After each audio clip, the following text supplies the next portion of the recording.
ಯೇಸು ಕ್ರಿಸ್ತನು ಸೇರಿಸಿಕೊಂಡು ಸರಿಪಡಿಸುವ ದೇವರು. ನಾವು ಮನ ತಿರುಗಿದರೆ ಸಾಕು.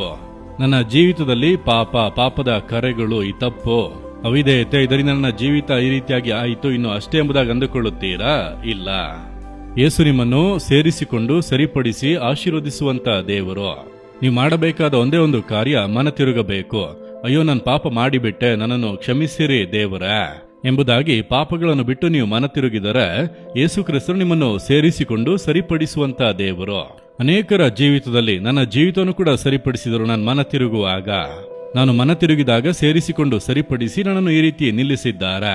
ಎಲ್ಲರ ಜೀವಿತದಲ್ಲಿ ಕೂಡ ಈ ರೀತಿ ಪಾಪಗಳು, ಅವಿಧೇಯತೆಗಳು ಅನುಭವದಲ್ಲಿ ನಾವು ಹಾದು ಬಂದಿರುತ್ತೇವೆ. ಆದರೆ ಯೇಸುವಿನ ಬಳಿಗೆ ಬರುವಾಗ ಆತನು ಪಾಪಗಳನ್ನು ಕ್ಷಮಿಸಿ ನಮ್ಮ ಮಾರ್ಗಗಳನ್ನು ಸರಿಪಡಿಸಿ ಒಳ್ಳೆ ಮಾರ್ಗದಲ್ಲಿ ನಮ್ಮನ್ನು ನಡೆಸುತ್ತಾರೆ. ನಿಮ್ಮ ಜೀವಿತದಲ್ಲಿ ಒಂದು ವೇಳೆ ಅನುಭವ ನೀವು ಹೊಂದಿಕೊಂಡಿದ್ದರೆ ದೇವರನ್ನು ಸ್ತುತಿಸಿರಿ.